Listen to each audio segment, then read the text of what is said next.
Eh bien bonjour à tous, nous sommes aujourd'hui en direct de Bruxelles à la rencontre d'une personnalité qui a été présentatrice TV, journaliste, chroniqueuse et bien plus encore.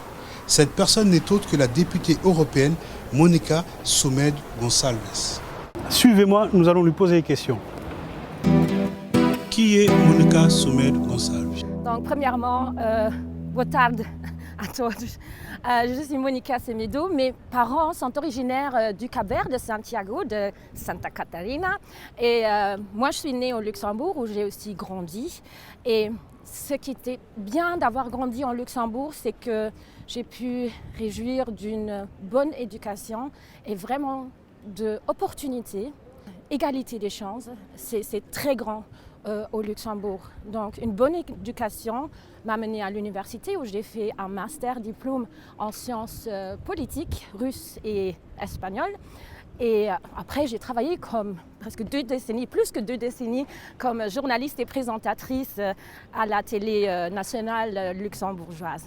Donc une éducation est vraiment clé et c'est pour ce que je veux me battre ici au Parlement parce que oui, je suis consciente que ce n'est pas partout le cas dans l'Union européenne et pour moi, ça me tient au cœur la égalité des chances et des opportunités pour tout le monde. Quel est votre rôle au sein du Parlement européen? Donc en 2019, j'ai été élue membre du Parlement européen. J'étais candidate du Parti démocratique, le DP au Luxembourg. Donc ça, c'était le premier pas. Et après quelques semaines déjà, on commençait tout de suite à travailler. Ça veut dire on lit des rapports. On vote là-dessus en plénière, normalement à Strasbourg, en ce moment ici à Bruxelles.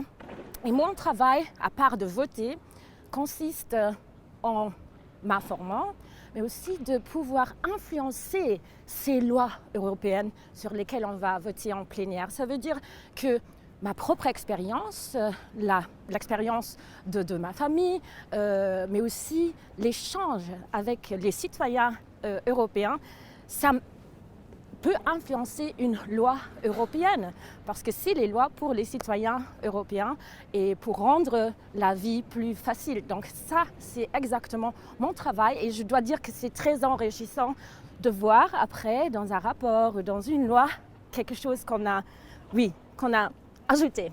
Quelle est votre opinion sur la diversité au sein du Parlement européen? Étant né et grandi au Luxembourg, le Grand-Duché, c'est un pays à une très grande diversité.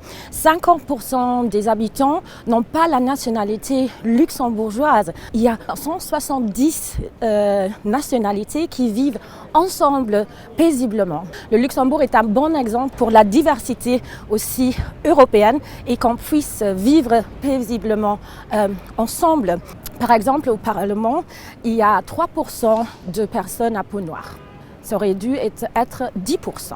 Donc, il faut travailler là-dessus pour que le Parlement européen, le représentant des citoyens, reflète aussi la diversité de la société. Donc, c'est la diversité, pas seulement au niveau de couleur de peau, mais aussi la diversité, l'égalité des chances entre femmes et hommes, par exemple, la chance et des opportunités équitables pour des personnes avec un handicap.